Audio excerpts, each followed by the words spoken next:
Friends, जैसे ही जून का महीना आता है लोगों को मानसून का बारिश का इंतज़ार शुरू हो जाता है और जाते जाते जून ठंडी ठंडी बारिश की फुहारें छोड़कर जाता है और जो चिलचिलाती धूप है, जलती तपती धूप से तरसते हुए जलते तपते मन में बहुत राहत का एहसास भर देता है। लेकिन जहाँ बारिश इतना खुशनुमा मौसम होता है जिससे कि चारों तरफ हरियाली छा जाती है, तन मन में दोनों में बहुत अच्छा जो है ठंडक का एहसास होता है, वहीं पर इसके साथ ही बहुत सारी बीमारियों का भी आगमन हो जाता है, जिनकी भी जो है इम्यूनिटी कम होती है।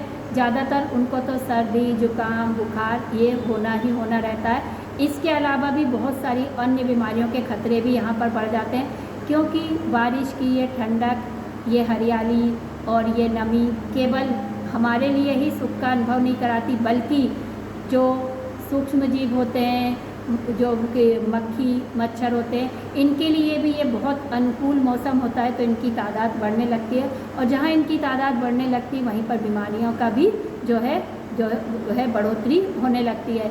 तो हैजा है, मलेरिया है, चिकनगुनिया है, डेंगू है, इन सब के भी खतरे अब बढ़ने लगते हैं।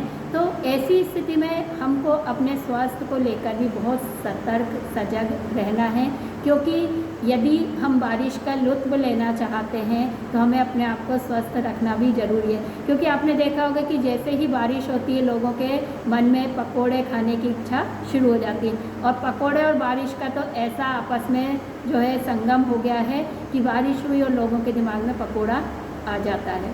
तो कहीं ना कहीं ये भी हमारी सेहत के लिए अच्छा नहीं है, क्योंकि क्या होता है कि जब बारिश का मौसम आता है तो इसमें हमारी जो जठराग्नि होती है वो थोड़ी सी मंद पड़ जाती है, हमारा पाचन तंत्र थोड़ा कमज़ोर पड़ जाता है। ऐसे में यदि हम तली भुंजी चीज़ें या ऑयली मसालेदार ज़्यादा खाते हैं तो हमारा पाचन जो है बिगड़ जाता है, और आप देखते होंगे कि लोगों को पेट दर्द या दस्त की शिकायत भी इस मौसम में बढ़ने लगती है। तो इसकी वजह यही है कि हम मौसम के अनुसार अपने जो है खान पान को बदलना भूल जाते हैं। मौसम बदलता है तो हमारे खान पान पे भी हमें थोड़ा सा जो है ध्यान देने की आवश्यकता है।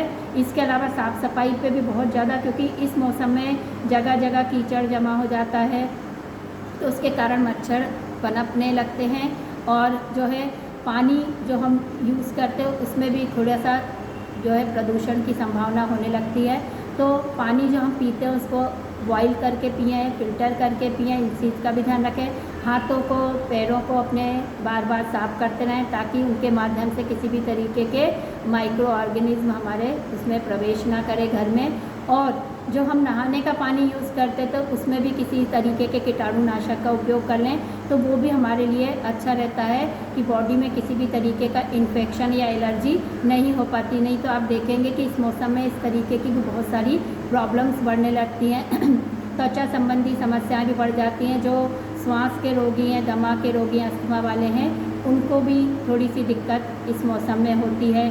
जिनको गठिया बात है, आर्थराइटिस है, उनको भी दिक्कत होती है। तो इन सबको भी अपना ध्यान रखना, अपने खान पान का ध्यान रखना है। ये नहीं कि बारिश हुई पकोड़े तला भुजा खाना शुरू कर दिया, ये सब हमारे स्वास्थ्य को नुकसान पहुंचाता है। तो यदि हम बहुत छोटे छोटे उपायों को अपनाते हैं और अपनी इन स्वास्थ्य संबंधी टिप्स को ध्यान में रखते हैं तो हम न केवल बारिश का मज़ा ले सकते बल्कि पकोड़े भी खा सकते हैं। तो सभी लोग स्वस्थ रहें, मस्त रहें, प्रसन्न रहें और अपना ध्यान रखें। धन्यवाद।